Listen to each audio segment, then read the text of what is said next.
Did What you told him to play for top and he's auto-filled as well, so, he like, what did does that play say about top, you? and he went top level 4 and he got Zin's flash, and then he went mid and got mid's Why would he flash. not just level 3 getting top and get a free kill? What's the If difference he were to between path for 3 and top lane, 4? as you said. Yeah, what's the difference between 3 and 4 if you got the flash? What makes level 3 the flash not work? Tell me that. Are you trolling? Tell me Dantes, you if he play goes Hecarim, right? Is there more kill pressure on wave 3 or after full clear on 320? Depends who's shoving in. Being an analyst isn't helpful. Here, Tarzan and JMO are acting as analysts for Dantes, and they're both thinking about hypotheticals while Dantes is trying to think about the situation as practically as possible. Now, today I want to talk about why this whole coaching drama can actually be counterproductive for the player, in this case Dantes, and how you can kind of verify your own coaches, not only in League, but in other things you may play. So, firstly, being a good player is about the decision-making process, not the actual decision.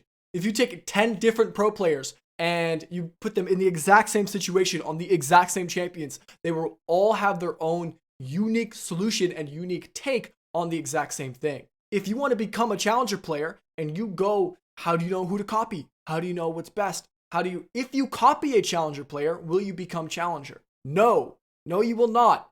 So the decision doesn't actually matter. Which one is theoretically best doesn't actually matter either. What matters is how they came to their conclusion in the given situation, right?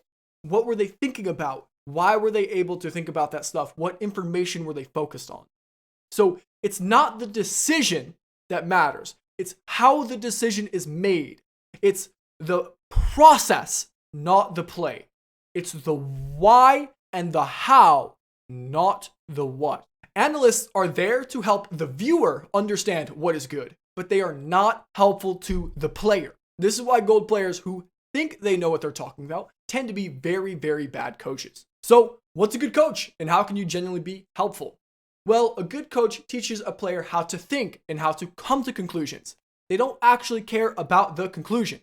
So, they will provide you tools to think about the game properly, but they will not give direct solutions. A bad coach will give a play and will expect somebody to mindlessly execute on the play. Teaching somebody how to think about a subject that the person doesn't know a lot about is a very complicated skill, and it's a lot harder than just analyzing your way out of the situation. To do this skill, it can be very complicated to know the different stages where people are at, and that's why a lot of high-elo players don't think low-elo players can coach.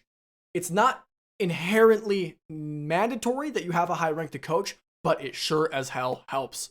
It is almost impossible to be a really good coach when you don't have the experience of building up your own decision-making framework. If you're only seeing outcomes, how can you teach people to create those outcomes? How can you teach them the input? How can you give them the tools? So how do you teach somebody how to think if you want to be a coach? Well, it's complicated. It takes a good mix of game knowledge and like sports psychology, right? You have to recognize what's important for somebody to be thinking about, and you have to have the people skills and the psychological awareness to kind of get them from where they're at to where they want to go.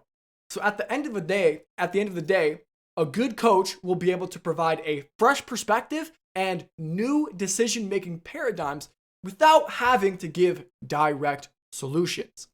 So if we go back to the beginning clip and we look at JMO and Tarzan talking about these different plays, it doesn't actually matter. If the goal is to get Dantes to challenger, then it doesn't matter if what he's doing is theoretically perfect.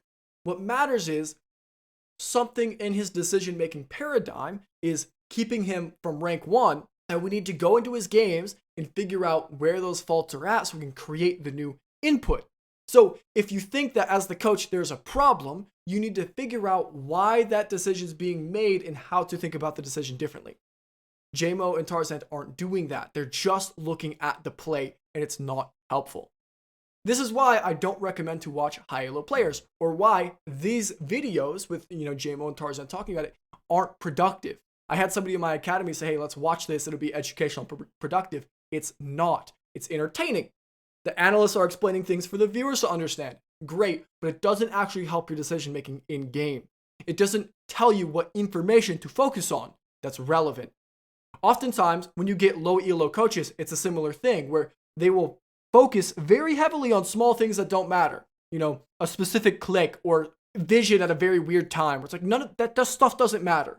A good coach will be able to tell you what matters and why, so you can come to your own conclusions rather than just telling you your own play. So I'm actually doing some free coaching. I'm going to start some free coaching sessions. If you're interested, they will be hosted over on my Twitch. You can always join my Discord to check when they are. Scroll down to the free VODs channel. It'll say when the next one is. It'll tell you how to upload a VOD. The first session will be Friday, July 14th at 4 p.m. Central, US Central Time. So hopefully I'll see you guys there if you want to try some of my coaching for free. If not, if you just want to come hang out in Twitch chat, it will be streamed on Twitch, so that'll be fun. Otherwise, I hope this video was helpful. I hope this gives you some kind of framework to understand who's a good coach, how you can find your own good coach, right? Because a good coach isn't somebody who just tells you all the right plays. It's not the highest ranked player, but probably not the lowest ranked player either. It's somebody who is able to talk well, somebody who's able to give tools while not giving direct solutions. Hope you guys appreciated this video. I'll see you guys in the next one. Peace.